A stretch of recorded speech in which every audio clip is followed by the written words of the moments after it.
Hi, today we are reading Who Was Helen Keller? Who was Helen Keller? Born more than 100 years ago, Helen learned to speak and read and write. Those many not sound like great accomplishments, but Helen Keller was both deaf and blind. Imagine that your ears are stuffed with cotton. You can't hear anything. Not even someone shouting. If blindfold covers your eyes, you can't see anything either. Your world is dark and silent. This was Helen Keller. Oh, that's so sad. When Helen grew up, few deaf people learned how to speak their way. There were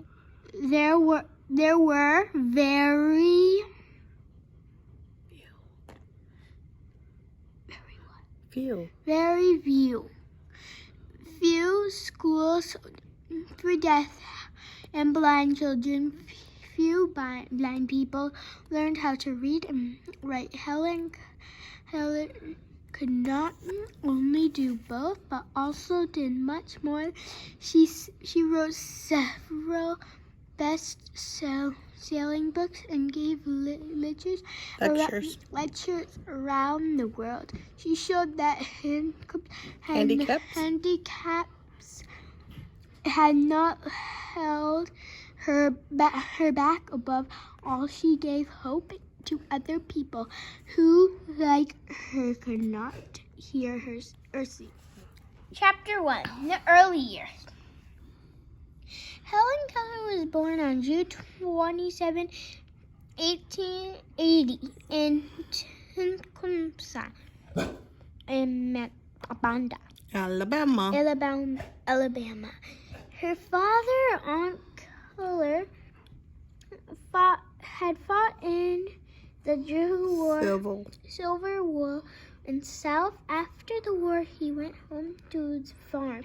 After his first wife died and married a woman named Kate Adams, his two sons from his first marriage. There's Captain Keller and Kate Keller. That was his second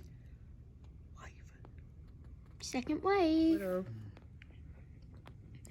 His young wife, called Arthur Helen Captain. In addition to running his farm, Captain was also the editor of local paper. He was quite a stern man. The first girl in the family, baby Helen, lit it up a room. She laughed and cooed. Helen was the apple. This is their home, their farm. What does that say? What? Keller's home? Is Keller's home in Tuscumbia. Whoa, that's really big. It's just in black and white. Look at that, though. I wonder where the animals are on that farm. Of her mother's eye, her father abandoned her, adored her. Helen wrote about her early life. She said, "The beginning of my life was simple and much like every other little life. I came, I saw, I conquered as the first baby in the family. Always does." Helen was smart. She spoke early. She spoke early. Her first words were to say B, T, and wah for water. If she did not know words for things, Helen made up signals to show her mother what she wanted. She learned to walk in an early age. Soon Helen was racing around the house. Then, before she was 2 years old, Helen became sick, very sick. She ran to a very high forever at the time. A very high fever. A very high fever. There were few medicines. The time there were few medicines to cure sicknesses. The doctor thought that Helen would Isn't that crazy? die. Oh my God. Then suddenly, the fever broke. Helen slept peacefully. Her family rejoiced. Their golden daughter was fine again, but Helen wasn't fine. While Helen's mother was bathing her, she moved her hand in front of Helen's face. Helen did not blink. Helen's eyes stayed staring ahead. Kate tried again. She hoped that she was wrong, but she wasn't. Helen was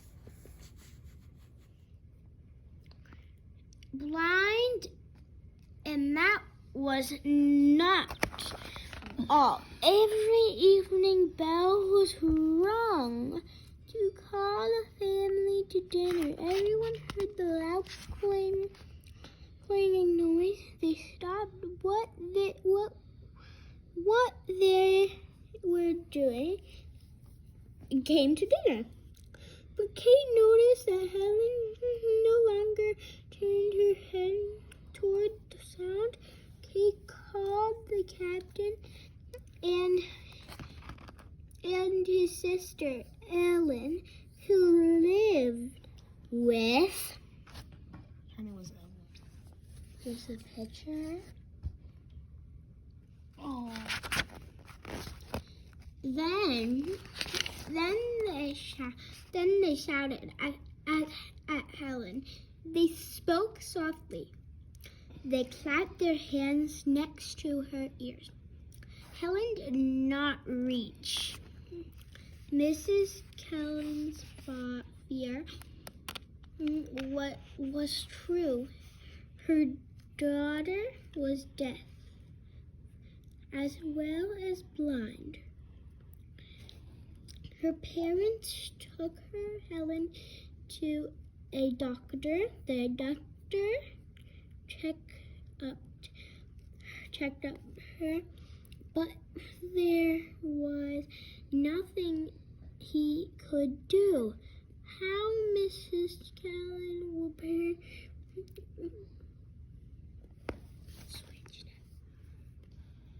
Would her smart, beautiful little girl live in her silent, dark world? Did you just fart? Chapter 2, Dark Years. There were no days or nights in Helen's world. She could not see the sun rising each morning or the moon with its silver glow at night. She could not hear birds sing or crickets chirp. She lived in silent darkness. Imagine if you could not hear, see, or speak. How would you let people understand you? Or speak. How would you let people understand you? How would you talk? Helen was smart. She followed her mother around everywhere. She clung to her skirts. Helen noticed different smells. She felt vibrations. Good job. As people and things moved around her. Time, Helen found ways to communicate, made up signals to tell people what she wanted. There were not many schools for deaf or blind children when Helen was little. There were none.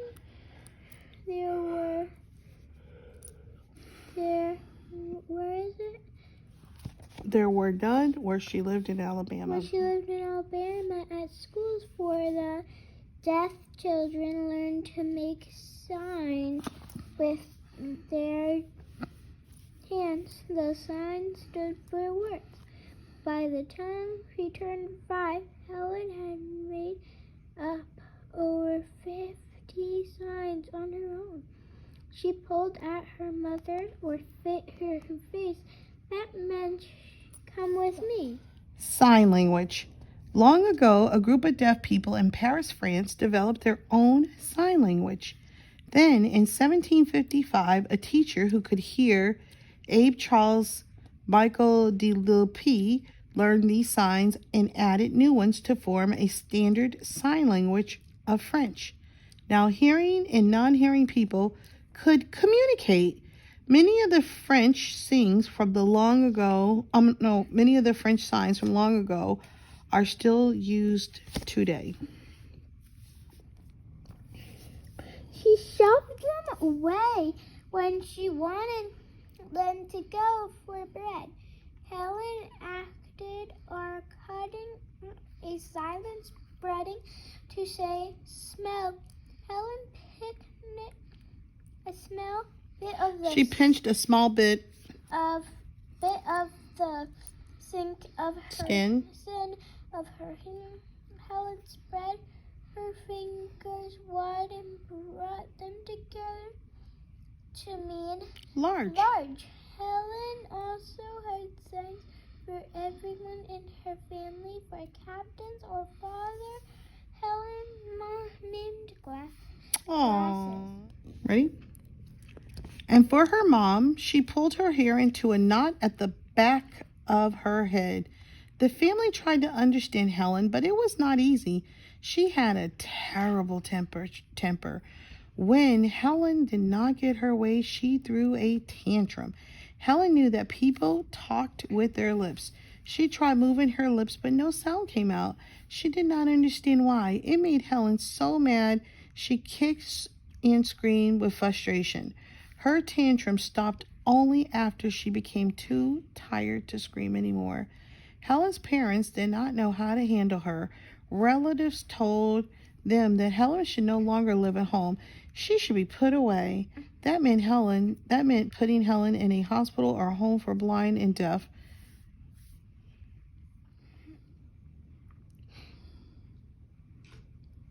'19th century people with handcuffs were often sent away like this. Once they were sent away, their family often did not see them again. But Mrs. Helen did not want to do that to her daughter. She knew her daughter was smart, but how could anyone teach her? Chapter 3. Helen teaches herself. Even in her dark world, Helen had happy times. She loved to be outdoors. She'd feel her way carefully along the walls of the house. Helen loved to touch all the plants that grew around the house. She smelled the flowers. Soon she could tell the plants apart by their feel and smell.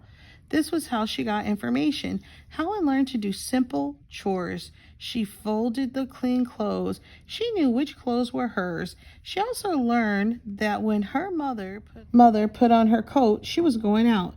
Helen tugged at her coat to go too. But for Helen, everyday mishaps could turn into dangerous accidents. Once Helen spilled some water on her apron. She wanted to dry, so she held the apron near the fireplace. No, Helen, she didn't know how close she was to the fire. Her apron burst into flames. Quickly, her nurse used a blanket to put out the fire. It burned only Helen's fingers slightly and singed her hair. Helen was very, very lucky. As she grew older, Helen developed a sense of mischief. She liked to play tricks. One day, Helen found some keys. She knew the keys locked the door. Her mom was in the pantry getting something, and Helen was on the right outside. Helen took the keys and locked her mom in the pantry. Her mom pounded on the door. She yelled to be let out. Helen sat on the porch where she could feel the vibrations of her mom pounding. Helen sat there and smiled. Mrs. Keller was locked in the pantry for 3 hours. You hear that, Rick? Yeah, I know, that's crazy. She's laughing. Tessa, who locks me in my pantry? Me. Helen and a young servant named Martha Washington often played together. Martha was a few years older than Helen, but Helen was the bossier of the two. One day, they were cutting out paper dolls on the porch. Helen soon grew tired of this, so she cut off all the flowers growing on the vines near the porch. Still bored, Helen decided to cut Martha's hair. Martha said no at first, but then she gave in. Few people said no to Helen, so Martha's hair soon laid at her feet. And then, because she felt that it was only fair, Helen let Martha cut her own long golden hair. Helen's mom was not happy with either child. Helen's other friend was the family dog Belle. Helen tried to teach the dog her signs, but the dog would just sleep or run off after a bird. Helen could not understand why Belle was such a poor student, and so Helen passed her days. Okay, ready? Then Helen was 5. Her sister Mildred was born. Suddenly, Helen's world changed. Someone else needed her mom's love. Someone else sat in her mom's lap. Helen became jealous of the baby, who seemed to be taking her mom away. One day, Helen discovered her baby sister sleeping in the doll cradle. Helen grew very angry. Before anyone else could stop her, Helen pushed over the cradle. Oh my God. Mildred tumbled out. Luckily, Mrs. Keller caught Mildred before she hit the floor. Now Mrs. Keller realized Helen was not only a danger to herself, she was a danger to others. If Helen's mother could not control Helen, who was still a young girl, what would happen when Helen got older? Helen had to change. The Kellers took Helen to another doctor in Baltimore, Maryland. The doctor was an eye specialist. Again, the Kellers heard the same words. There was nothing the doctor could do for Helen, but the doctor did tell Captain Keller about Alexandra Graham Bell, who lived nearby in Washington, D.C. Bell, who had invented the telephone in 1876, was also a former teacher of the deaf. Perhaps Bell might know someone to help Helen. For the first time in a very long time, the Kellers felt a little bit of hope. We'll stop after this, okay? Mm-hmm. Alexandra Graham Bell. Today, Alexandra Graham Bell is best known for inventing the telephone, but he also worked all his life to help the deaf. His mother was nearly deaf. As a young man, Bell taught deaf children. He used drawings to teach the deaf how to use their tongue, lips, and vocal cords to speak. One of the deaf students he worked with was Mabel Herbert. She lost her hearing as a result of an illness as a young girl.